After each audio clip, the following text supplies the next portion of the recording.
Le Grand Matin Sud Radio, 7h-10h. Patrick Rogier. Il est 7h13. C'est à la une ce matin. La taxe sur les petits colis. On va tout vous raconter. Félix Mathieu, dans C'est quoi le problème, dans quelques minutes, il sera là pour vous raconter évidemment qu'est-ce qui pose vraiment problème. Mais depuis son imposition, c'est-à-dire depuis le 1er mars, la France impose une taxe de 2 € sur les petits colis qui sont importés, qui proviennent évidemment de Chine. C'est une bonne idée évidemment sur le principe. Sauf que ça vise les plateformes comme Temu, Chine, AliExpress, etc. Bien sûr, tout ce qui arrive en France par avion. Résultat, les spécialistes du dédouanement des colis de l'e-commerce qui se sont installés depuis quelque temps à l'aéroport de Roissy, leurs chiffres dégringolent. C'est le cas de Frédéric Campagnac, fondateur et PDG de Clevilings, société de dédouanement des colis, qui est avec nous. Bonjour.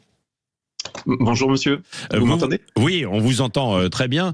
Donc oui, parce que les colis n'arrivent plus aujourd'hui par avion, mais finalement, on le reverra tout à l'heure, ils arrivent par la route, c'est encore pire, parce qu'ils viennent évidemment des aéroports de chez nos voisins européens. Alors vous êtes spécialiste dans le dédouanement des colis à Roissy, vous les réceptionnez.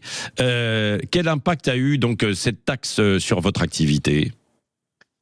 Alors, ça a eu un impact total, c'est-à-dire que on n'a plus un seul colis en dédouanement depuis le 1er mars. En tout cas, on n'a plus un colis d'e-commerce en dédouanement depuis le 1er mars, donc c'est vraiment radical.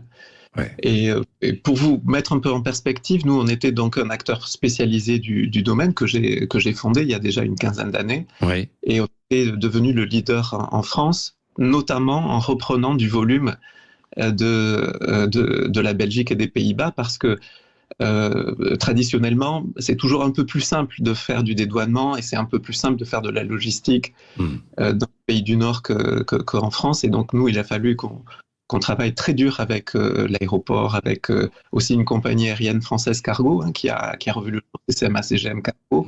On avait plus d'avions cargo pendant un moment.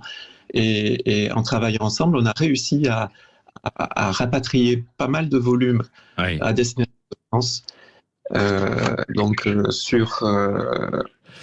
Sur la France, et on était très, très contents de ça. Ouais. Et puis, en 24 heures, le balancier a retourné totalement. totalement. Oui, c'est ça.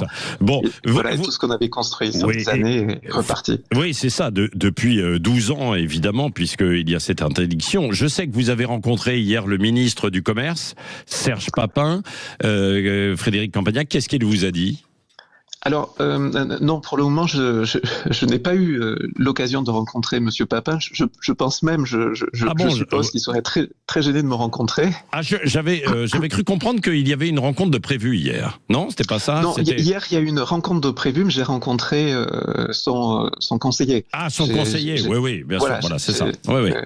On m'a pas proposé de rencontrer Monsieur Papin parce que je pense qu'il serait malheureusement très gêné, parce qu'encore une fois, vous l'avez dit, les objectifs de la taxe étaient tout à fait louables. Et d'ailleurs, nous sommes un représentant en douane et nous y travaillons. C'est-à-dire que nous sommes un acteur des objectifs qui est recherché. Ouais. Et donc vous lui avez fait part de votre surprise, de votre mécontentement, parce que vous, c'est toute votre activité qui est mise en l'air, quoi. Mise à mal. Oui, absolument, parce qu'on était vraiment spécialisé là-dedans. C'est quand même très très spécifique. Le traitement de colis en général, c'est pas les mêmes acteurs. En acteurs français, en fait, on est que deux qui existons. C'est la Poste et nous.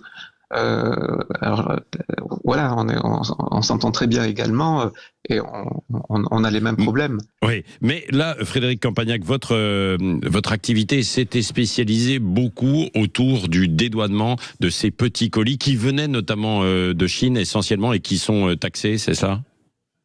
Ah oui, absolument. Notre activité était complètement concentrée là-dessus. Ouais. Et encore une fois, notre problème, ce n'est pas la taxe. Non. C'est le fait que la taxe soit appliquée seulement en France. Oui, voilà, c'est ça. C'est ça notre problème. Parce qu'aujourd'hui, évidemment, ce que font les Chinois, c'est qu'ils atterrissent avec leur avion cargo ailleurs, en Europe, et tout est acheminé par la route, c'est ça ? En France. C'est ça, absolument, parce que les avions sont, voilà, c'est très flexible. On peut faire atterrir un avion où on veut. Ouais, ouais. D'ailleurs, j'ai vu sur les images d'une télé qui ont été prises à Liège, les avions d'une compagnie aérienne qui atterrissaient uniquement à CDG avant. Et ben là, je les ai vus sur les images. Ils atterrissaient à Liège. Ouais. Donc c'était 777, c'est des gros porteurs.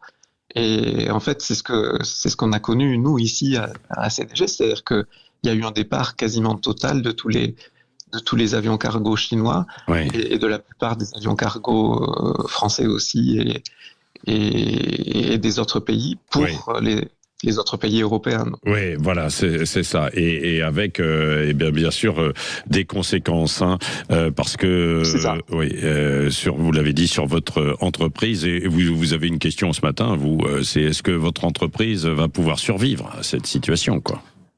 Oui, absolument. Alors, c'est censé être temporaire. Oui. Donc, normalement, cette taxe est temporaire jusqu'en novembre, le moment où l'Union européenne va mettre en place une taxe équivalente. Ouais. Mais jusque-là, il n'y a aucune raison pour des chargeurs chinois de passer en France. On a fait un calcul. Là, le coût par article, le coût de la taxe est de 2 €, et le surcoût en camion par article, sur nos données, hein, c'est 1 centime. Ah oui. Maximum en plus. Parce qu'il y a des hubs, il y a des hubs de la Poste en Nord-France et de Mondial Relais et d'autres logiciels de dernier kilomètre. On peut injecter là, il n'y a aucun surcoût. Ouais. Donc évidemment, on va en reparler dans un instant. Je vous propose, merci Frédéric Campagnac d'avoir été avec nous. Je vous propose de rester parce que dans 5-7 minutes maintenant, on verra justement dans C'est quoi le problème avec Félix Mathieu, la raison de fond, ce qui a poussé évidemment à tout ça et les questions que cela pose. C'est une bonne idée, c'est plutôt une bonne idée en fait à la base de taxer des petits produits, mais des petits colis. Mais évidemment, il faut le faire de façon uniforme, sinon ça ne sert à rien. Il est 7h20.